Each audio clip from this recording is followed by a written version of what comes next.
दोन कारणांमुळे चर्चेत आलं राहिलं ते म्हणजे सगळ्यात महत्त्वाचा केंद्रबिंदू छगन भुजबळ।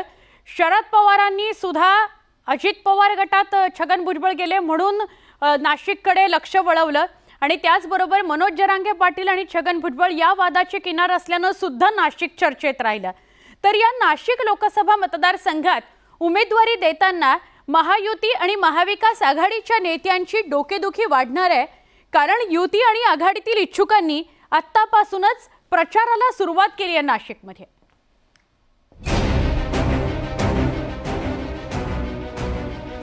लोकसभा निवडणुकीची घोषणा होण्यापूर्वीच नाशिक लोकसभा मतदारसंघात राजकीय हालचालींना वेग आलाय। महायुती आणि महाविकास आघाडीतील इच्छुकांनी प्रचाराला सुरुवात केली आहे। राज्यातील नव्या राजकीय समीकरणांमुळे लोकसभेचं जागा वाटप युती आणि आघाडीसाठी डोकेदुखी ठरण्याची शक्यता नाकारता येत नाही।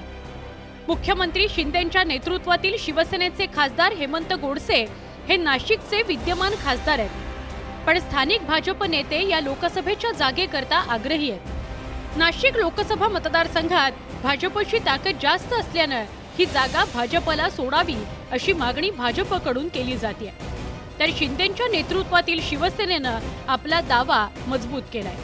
भारतीय जनता पार्टीचं संपूर्ण जिल्ह्यामध्ये नाशिक महानगरामध्ये एक चांगल्या पद्धतीचं नेटवर्क आहे, काम करतायत।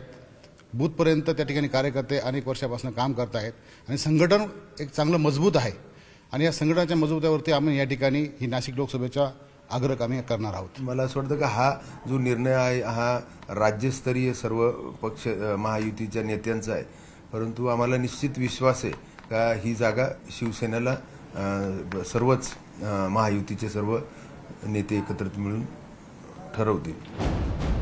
महायुतीकडून जागेकरता रस्सीखेच सुरू झाली आहे, तसंच महाविकास आघाडीतही नाशिक लोकसभेच्या जागेवरून चढाओढ लागल्याचं चित्र आहे।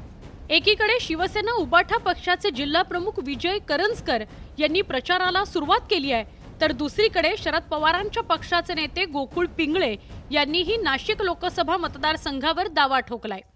ह्या जागेवरती याआधी शिवसेना लढलेली आणि शिवसेनेचा खासदार इथं होता, तो फुटल्याने ही जागा म्हणजे आमच्याकडून तो इतर पक्षामध्ये गेल्याने ही जागा शिवसेनेची आहे हे सगळ्यांना माहिती आहे।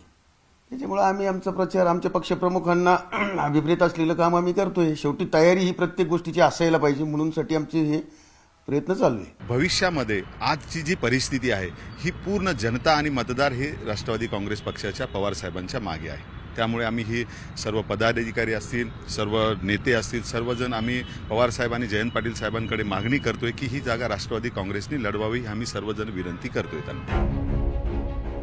नुकतंच पंतप्रधान नरेंद्र मोदींनी नाशिक दौरा केला होता, त्यानंतर राज्यातील राजकीय नेत्यांनी नाशिक दौऱ्याचा धडाका लावल्याचं चित्र आहे।